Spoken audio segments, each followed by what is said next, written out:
Welcome to You Can Talk to Me, a Beatles podcast. It's time to make our way across the universe and talk all things John, Paul, George and Ringo. Well, Deb, thanks for joining me here on the podcast. It's great to have your company. I much appreciate it. Thank you. Thank you for having me. Can we begin by jumping back in time and get a sense of what post-war Liverpool was like growing up at that time? We hear a lot of stories for people that are removed from the city and get a sense that it might have been bleak and grey, but I wonder what it was like for someone coming up at that time. Well, it was bleak and grey. It was post-war. Liverpool was peppered with bomb sites and the kids used to play amongst them. It took quite a hit during World War II, Liverpool. And we were positive and we were coming out of it, and we made our own entertainment. We had to use our imaginations. We had no TV or media or anything like that. So, we made our entertainment. We played in the street till all hours, and we just got through it. But we were positive and we were eager for change. And I think the big break for Liverpool, and maybe for the whole country as well, was the emergence of music for us. Elvis suddenly was available, and Buddy Holly, and then we had Cliff Richard, Eddie Cochran, and all this wonderful music. And so we used to buy records and go around to our friends' houses, and we'd play the records and listen to them. And that was our introduction to the music in Liverpool. And I think it was always in our veins anyway, but that was the thing that got us through. And then, of course, we were ready when the Beatles happened. We were really ready for it. Do you remember the emergence of the music scene itself coming out of Liverpool? Perhaps obviously at the time of the Beatles, but I wonder, as music fans, like George would tell the story of discovering rock and roll himself, not dissimilar to how you described it, but talked about hearing Heartbreak Hotel playing through an open window as a young boy as he's walking the streets of Liverpool, and just being excited by this idea of what is that, and discovering Elvis for the first time. Absolutely. It must have been an amazing time. But do you remember when the music scene started to emerge? You say that was a very exciting time. What was the first inclination that there was a scene coming on? Well, I was the first time I went into Liverpool for the music scene, was in 1959, and I was about 14 then. And I went to the Cavern. A friend of mine took me. She was a little bit older than I was. And of course, it was a jazz club then. It had opened in 1957, 2 years prior, but I hadn't attended at that stage. Alan Sittner, the guy that opened it, was a jazz fanatic. And he'd been to Paris and he'd seen this cellar club in Paris on the left bank, and it was called the Le Caveau. And he wanted to replicate it in Liverpool. And so he found this basement cellar underneath a towering block of warehouses in Matthew Street. And he approached the leaseholders, and he was able to secure the lease of 15 years on it. And he opened the Cavern on the 16th of January 1957. So it had been running as a jazz club, but it had skiffle as well. It showed skiffle as well. But in 1959, Alan Sittner became very disillusioned with the Cavern because of the skiffle that was taking over from the jazz. And he went to live in London, and he asked his father, Dr. Joe Sittner, to find a buyer for the Cavern. Now, Ray McFall used to work for the accountants firm that the Sittners used, and he would often sit on the pay desk in the Cavern for them. And so he was also a jazz fanatic, as Ray, and he put his name forward, and he bought the lease in October of 1959 to buy the Cavern. But it wasn't long before Ray realized what the kids wanted was rock and roll. They weren't that keen on the jazz. And on the 20th of November 1959, Rory Storm and the Hurricanes were the first rock and roll group to appear at the Cavern. And of course, their drummer was Ringo Starr. And that was the beginning. So consequently, right through 1960, it was a combination of rock and roll, skiffle, and jazz, but predominantly rock and roll. And that took you right through then to 1960. And then, of course, we were ready for the phenomenon that came in 1961. What was that like going in to that space, to physically be going down those stairs? Do you have a sense of an early memory of one of the first times you can remember experiencing the space? Yes, absolutely. It was so different in the beginning in 1959. You didn't have that excitement that you had, which I'll explain later, about the feeling and the atmosphere of the Cavern. You knew it was a very special place. It felt good. It had a good energy, and the music was good. Alan Sitner brought big jazz bands at the time: Bilk and Kenny Ball, Chris Barber, all the big names. And then eventually Lonnie Donegan came, and it was a very special place. And it was only a very small staircase going down to the cellar. But when you got in there, it enveloped you in a sort of a comfort zone. You know, you felt safe in there. But the feeling when the Beatles arrived, the Cavern was completely different, and I'll explain exactly how it felt then. Yeah.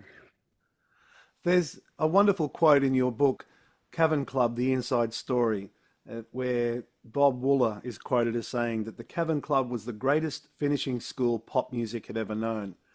And never were truer words spoken. Yes. When the Beatles did begin to take hold of that space, what do you think it was about them that made this sudden shift in excitement? What stood out to you? Well, we'd heard about the Beatles playing on Litherland Town Hall, which is a club which is in North Liverpool, a suburb of the city. And that was on the 27th of December 1960. And by all accounts, they'd given an incendiary performance, and we were all excited to see them at the Cavern. But they'd been billed as the Beatles direct from Hamburg, Germany. And so Bob Wooler booked them for the Cavern for their debut performance on the 9th of February, 61. And of course, it was lunchtime. We were there waiting for them to see this German group. And of course, in walked four Scousers, Liverpudlians, Yeah. which were fantastic for us. And they went into the band room with all their equipment and their gear and got on the stage. And the minute they got on the stage, they bounced on the stage. They exploded into their music. Their harmonies were outrageously good. Everything about them, their energy was palpable. They were so exciting. They just oozed excitement. And right from that second, I knew, wow, it was like a light bulb going off. It was just a pure injection of joy. It was so indescribable, really. It was absolutely phenomenal. And I went home to my father that day and I said, I've just seen a group on the Cavern called the Beatles, and you mark my words, they're going to be famous one day. You just knew it, Michael. It was Yeah. just absolutely exceptional. They were amazing, and they were raw. The Beatles that hit America years later weren't the Beatles that we had, that we experienced. Yeah. We got the raw Beatles. Can you describe that? And I love that you're so eloquent and clear on these memories, because it's almost like for just a moment being there.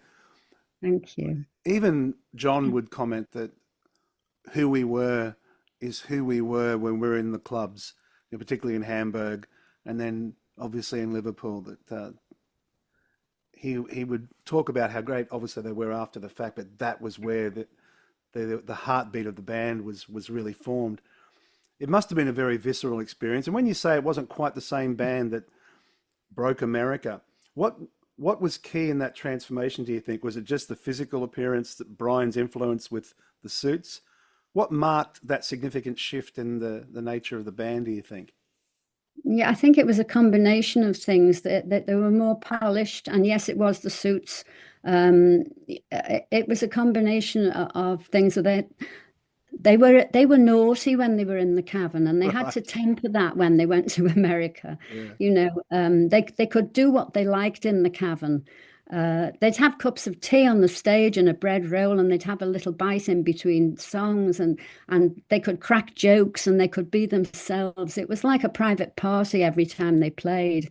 Great. And the stage in the cavern was only a foot and a half high, Wow. and the first row of seats was less than 2 feet away. So you could and you were sitting on chairs, so you could practically touch them, when they were on stage, and you could interact with them and ask for requests.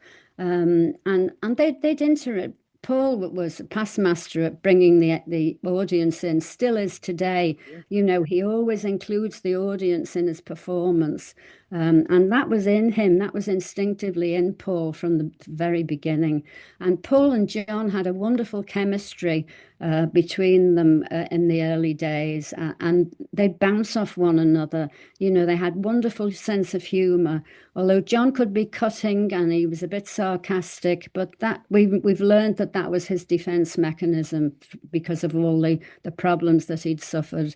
And as well, he suffered with myopia, so he couldn't see past the first row of seats in the cavern, and he didn't want to wear his glasses, because that would detract from the girls. Yeah, it was a whole different atmosphere. It was a jolly party. It was like they were in the private party in the Yeah. cabin. But when they hit America, they had to behave themselves.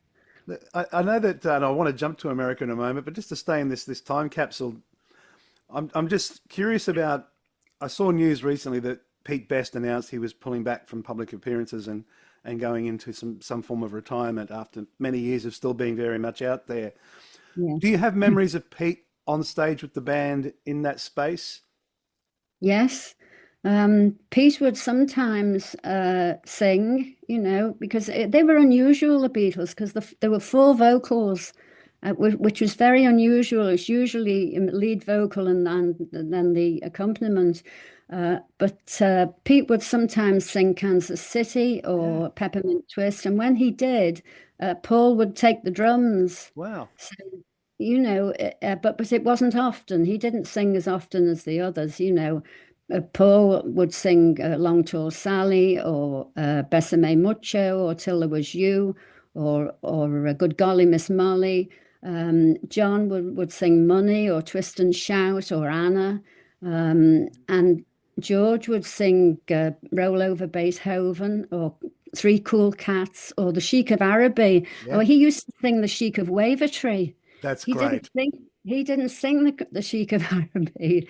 So yeah, it was fun. That was the difference.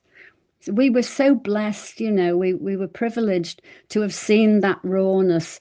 And John always said that the happiest days of his life, he was happiest when he was on the Cavern stage. Yeah. Just wonderful. When Yeah. America happens, I can't even comprehend at the time what that must have been like, where these boys that are just known to everyone locally, and it's very much an insular kind of scene, suddenly now is exploding internationally.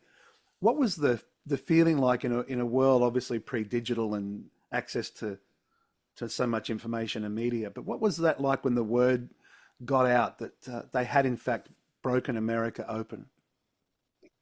Well, we had an inkling of it on the 3rd of August, 1962, when they played, sorry, 1963, when they played their final gig at the Cavern.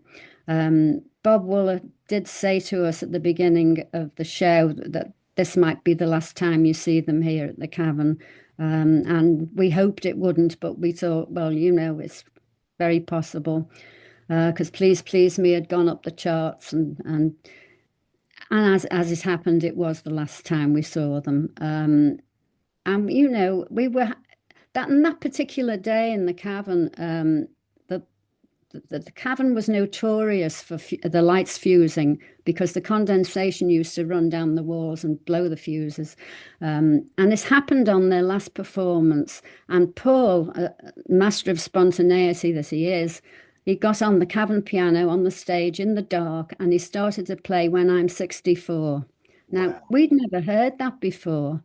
He'd written that apparently when he was about 14, and it was the vaudeville style, you know, like his dad used to play.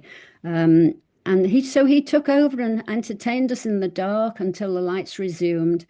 And so that was a wonderful memory of that day. But, you know, when they hit America, yes, we were proud of them because they were our Beatles and we'd been blessed to share the journey with them and be part of their journey.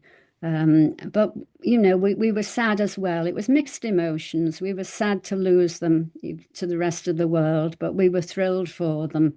I suppose it's like having a child and letting them go off to university, and, you know, you have to let them go. But yes, it was mixed feelings. Yeah. Before I jump ahead, I just want to go back a little bit again. I'm just curious.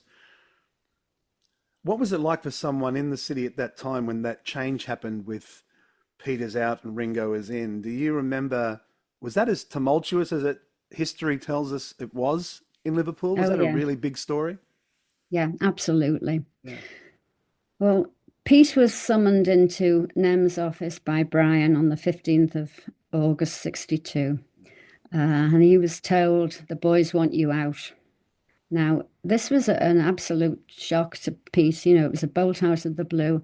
He'd been with them almost 2 years to the day, Mm. and he couldn't understand, you know, why they want suddenly out of nowhere did they want him out. Um, and Brian said, "Well, look, you know, I can fix you up with the Mersey Beats, but you know, Ringo's joining them on Saturday, which was the 18th of August." So of course, poor Pete had to go home, and you know, and he kept a very low profile for a long time after that. Now on the 18th, they had gigs in the meantime, which Johnny Hutch covered as a drummer Mm. for them for those 3 days. But they had Ringo had his debut with the Beatles at Hume Hall, which is on the Wirral, on the peninsula opposite Liverpool, on the Mersey, and that was on the 18th of August. But the following night, on the 19th of August, they played the Cavern. So Ringo had his debut with the Beatles at the Cavern on the 19th. Now, we knew who Ringo was because we knew him from Rory Storm and the Hurricanes. And so he's on the drums and talks going around the club. You know, what's Ringo doing on the drums? You know, where's Pete? Is he not well? What's the matter? And word filtered through that Ringo now had replaced Pete. So we started to chant, and I was one of them. Yeah. Pete forever, Ringo never. And we were chanting. And we had to keep quiet eventually when they started to play. And poor George Harrison had a black eye. Somebody gave him a black eye because he'd stuck up for Ringo. And so it was a very eventful night. Mm. And then 3 days later, on the 22nd of August, the Beatles were filmed at the Cavern by Granada Television. And that also was a momentous day. Probably it's not the only film, I don't think, but it's one of the only films of the Beatles at the Cavern. And that was like a sauna that day in the Cavern. You know, it was hot at the best of times, and it was packed. I was standing at the back of the center aisle, and we were like where the floodlights were, and we was like sardines. You know, Wow. you could only tap your toes in the place you were standing in because it was so packed to the rhythm of the music. But that was a memorable day. But you can still hear on the film there people shouting "Pete forever." Right. So it's you know, that was a big thing in Liverpool, a Mm. very big thing. It's quite a remarkable. You were right there at the epicenter of the birth of all this incredible history. that we're still talking Yes. about, still fascinated by. Yes. I'd like to talk about your father, Alf, for a little while. I get the sense that Alf had a big impact on your life, and obviously our fathers and our mothers do, but there seems to be something very special there. He remarkably took over the lease for the Cavern Club in '66. What led him to that? What world did Alf come from that would put him into the idea that that was a thing he could do? Well, he did have a little bit of musical background, but that's not why he took the Cavern. I'll explain as I talk. Yeah. He had a little group during the war called the Ukulele Rhythm Boys, Huh. and they used to entertain the troops during the war in Ensa, and they played on BBC Workers' Playtime and Music While You Work, and they toured all around the country. My father always had music in his veins. Although he didn't after the war he didn't continue with the little group. He went on to do butchering and dozens of other things. He was an entrepreneur. He did all sorts of things. He also did lightning cartoons in Ensa during the war. But he was a businessman at heart. He was hardworking, and of course, when the Cavern closed on the 28th of February '66, the lease went up for sale, and of course, a friend of my dad called Joe Davey, he owned a cafe in Duke Street in Liverpool, which was half a mile away from the Cavern. And it was open till 4 o'clock in the morning, and the groups used to go after their gigs. They'd go and have a meal, a curry or a mixed grill or something after they'd been performing. And so he was also interested in the music fraternity. And he was a lifelong friend of my father's. And he approached my dad and said, Alf, I've got the chance of buying the Cavern, but I can't afford it on my own. Would you come in with me?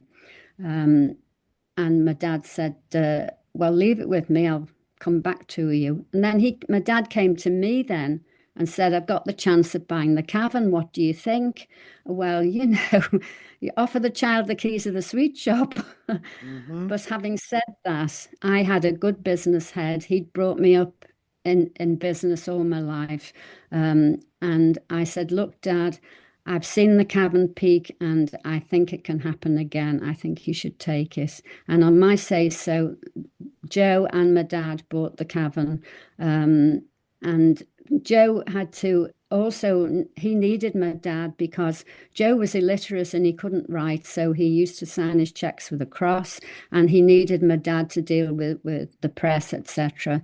So, and that's what happened. And on my say so, they put their bid in and it was accepted. Was it a vibrant venue in '66? What was the scene like at that time in the mid '60s? It was vibrant, Michael, but it didn't have that excitement. It did, but the extent of the excitement wasn't as huge as it was in the early '60s with the Beatles. And the original Cavern, when the Beatles became popular in Liverpool, the queues used to snake all the way down Matthew Street, way past the White Star pub, almost to Whitechapel at the other end. And you'd have to queue for hours to get in. But when you were waiting in the queue near the Cavern, you could feel the vibration on the street. It was like you could hear the rhythm of the drums down below in the cellar, and it was like a giant heart throbbing underneath. It was just amazing, and you couldn't wait to get in and get a piece of the action. And you'd go into this tiny little entrance, which was less than 4 feet wide, and there'd be about 10 feet for you to walk in, and then you went down 14 stone steps with a handrail on the left, and then a little landing and four stone steps down to the left before you reached the bottom of the stairs. And there'd be the pay desk, which was a little wooden table and 2 little wooden chairs where the guys used to take the money from you. And the minute you stepped into that space at the bottom, it was so hot and so loud, it used to send your senses reeling. It was absolutely fantastic. And you just couldn't wait to get in there. And that was the only staircase in and out of the cavern. And the groups used to have to take their equipment and their gear down into the cavern, past you you'd have to pin yourself against the wall to let them past with all their equipment. Yeah. But it was absolutely fantastic. It was like entering a hallowed ground. And I don't know whether you're probably aware of the smell, a particular smell in the cavern. It was a combination of about 6 things. It was the condensation that used to run down the walls. It was perspiration from overheated people, because nobody would take their coats off. It wasn't the done thing. It wasn't the cool thing to do. You'd have the smell of disinfectant from the toilets because the cleaners would top them up every day. And you'd have the smell of soup and hot dogs from the little cafe in the front, and the smell of rotting fruit that would come in from over the road from the fruit exchange. So all in all, it was a combination of peculiar smells, peculiar to the cavern, and you took it home with you. If you got on the bus going home, you could see people wrinkle their noses, and they'd go, "Should be into the cavern." That's great. I love that idea that you described this pulsing heart in the bowels of the city. I think that's an amazing sort of way to describe it. Oh, thank you. That's exactly That's exactly what it sounded like. We couldn't wait to get in there. It was absolutely fantastic. Did you have memories of Mal Evans and Brian Epstein being around at the venue at different times in those early chapters? Well, we probably saw Mal Evans coming in and out with the boys, but he was just one that was with them all the time. Brian, we saw obviously in Nems. We used to buy our records from Nems. So we'd be in Nems regularly, listening to the records and buying them. And we knew Brian to talk to and to see regularly. But when Brian came to the Cavern to see the Beatles that first time on the 9th of November, 1961, if you weren't a regular, he would have stood out like a sore thumb, because he was well-groomed, impeccably dressed, well-spoken. But to the regulars, we all knew who he was. So, we weren't bothered by him at all. And the reason he went there in the first place, Raymond Jones, who worked in a printer's in Dale Street, he'd gone into Nems to ask for a record called My Bonnie by Tony Sheridan and the Beat Brothers. They'd been listed as the Beat Brothers on the record, not the Beatles. And Brian didn't have the record, but prided himself on being able to get a record that anybody wanted. So he contacted Germany and Bert Kampfert. He got the records back, and they flew out of the shop, and he ordered more. But when he heard the record, when he played the record, he was interested then in the Beatles by the sound of them. And he said to his PA, Alistair Taylor, I'd like to listen. I'd like to see these Beatles. Alistair said, well, they play regularly up the road in the Cavern. We could go up and see them. So Alistair arranged with Ray McFall for Brian to come and meet the Beatles and to meet Bob Wooler in the band room in the Cavern. And so he arrived on the 9th of November, and he saw the first set. And then he went into the band room and had a chat with the Beatles, and came out, saw the second set. And then the two of them, Alistair and Brian, walked a few blocks away to a little cafe off Dale Street called the Peacock Cafe, and had some lunch. And Brian said to Alistair, what did you think? What do you think of them? And Alistair said, I think they're dreadful, he said, but I think they're fantastic. And Brian said, do you think I could manage them? And as I say, the rest is history. And that's the seed that sowed the flower that bloomed eventually. But that was very special. Yeah, absolutely. I know you've been asked this question many times, and I have to ask it and be another one that does. 1968, back at the Cavern, and Paul and Linda come and visit. But on this particular day, on the 25th of October, 68, I was at the hairdresser's. I came back to the Cavern, and my dad was stocking the bar in the top bar. Now, when we bought the Cavern, we didn't realise we'd bought 8, 10 and 12 Matthew Street. It was huge. So number 10 was the Cavern proper. And because of the regulations that the Liverpool Corporation asked us to adhere to, we had to put a new staircase in and a new entrance for fire escape, etc. So we moved the entrance from the original site to number 8.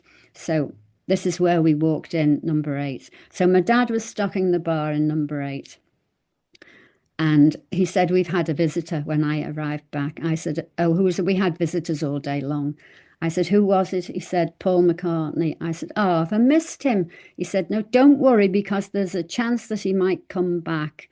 He said, you finish stocking the bar, put champagne on ice. I'm going to go and buy a camera. So I did what Dad asked. He came back with the photographer.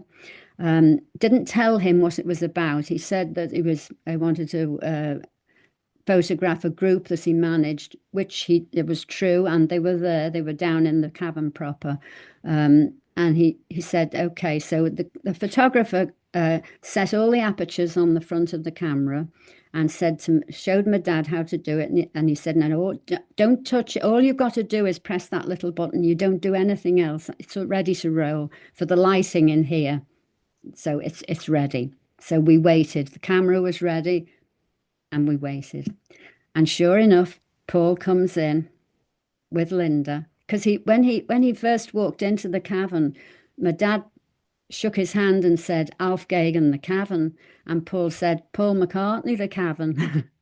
And so he explained, he said, Alf, I've got my new girlfriend in the car outside, he said, but and I want to show her where it all began. But I've got to go over the water to visit Ruth, my stepsister, because I'm taking a record player over there for her. And I'd like to come back in an hour, if that's okay. And my dad said, of course it is, he said, but Paul said on one condition.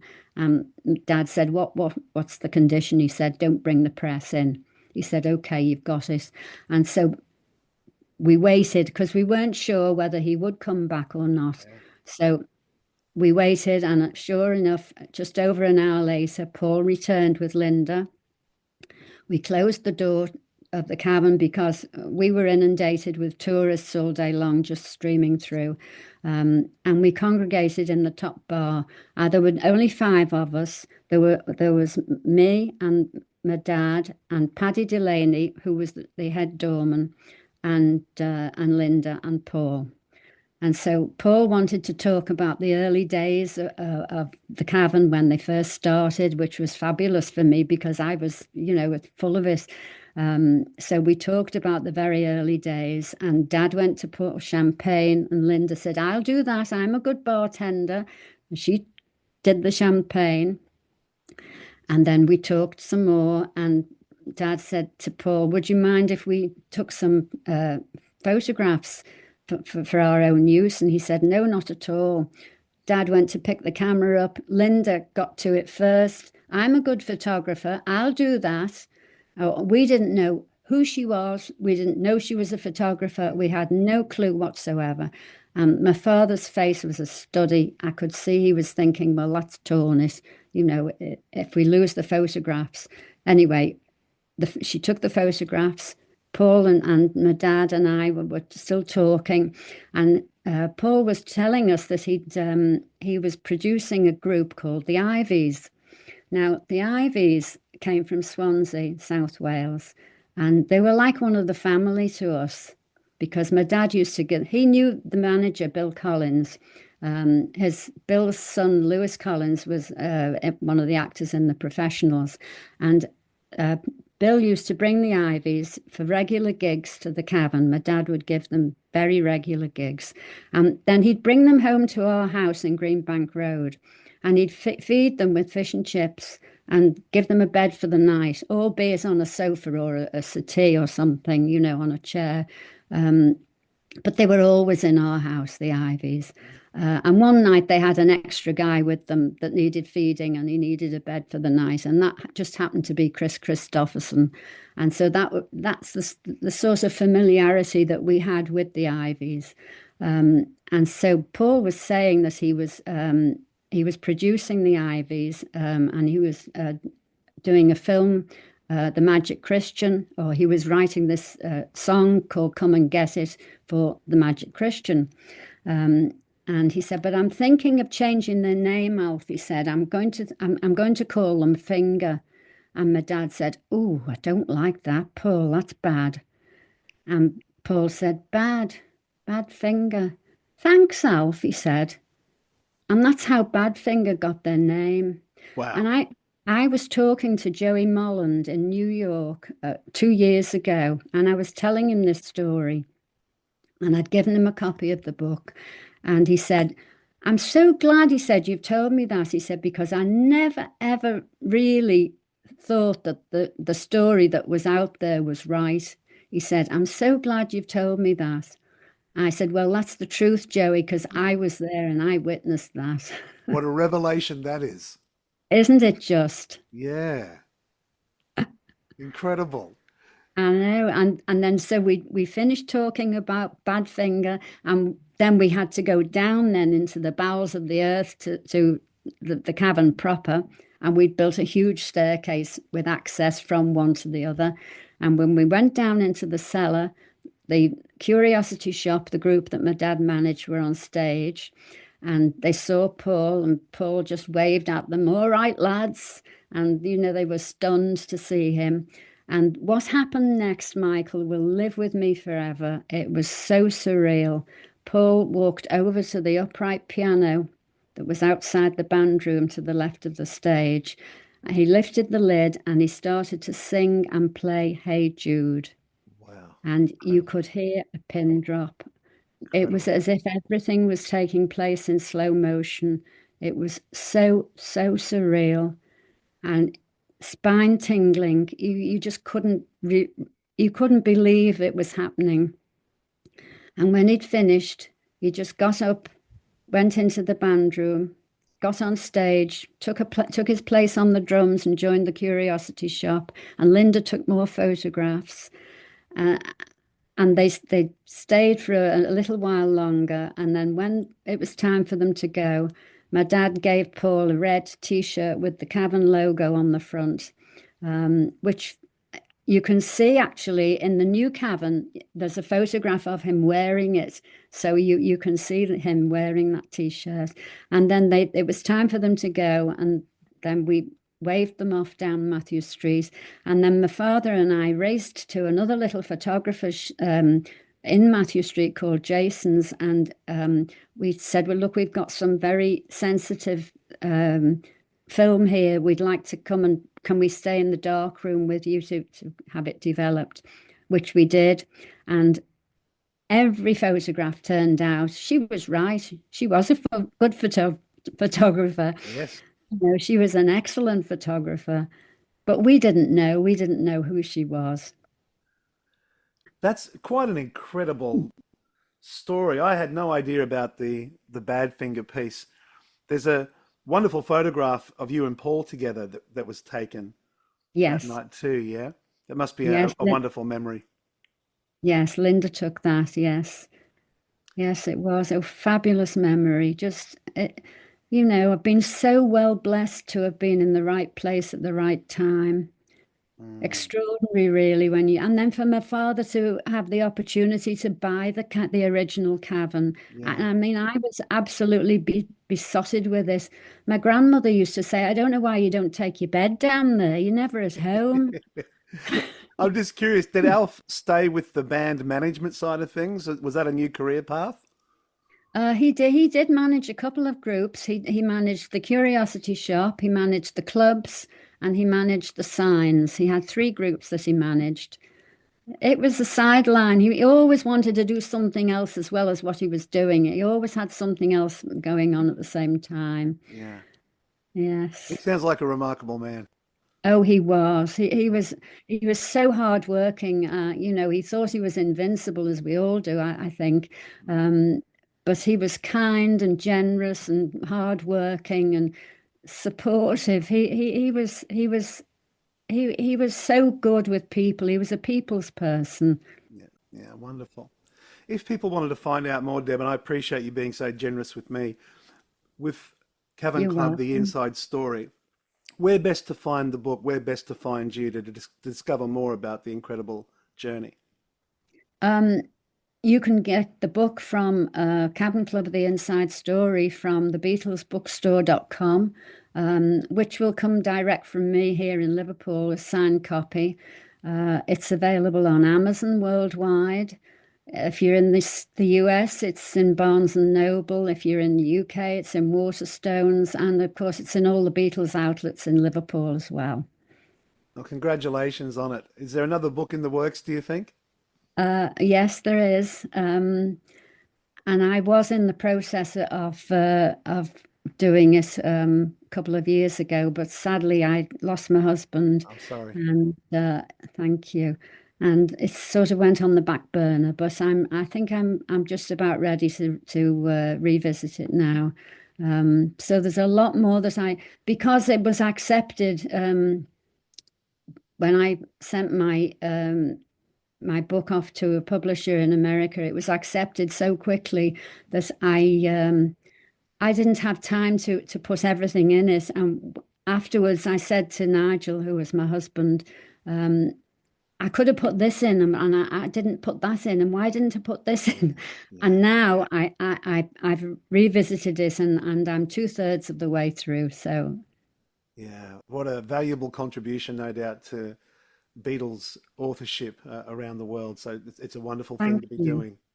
Thank you, Michael. I'm sure it can change on any day. I always like to ask this question. Is there a Beatles album you go back to again and again? We love them all, I know, and it can change on any day.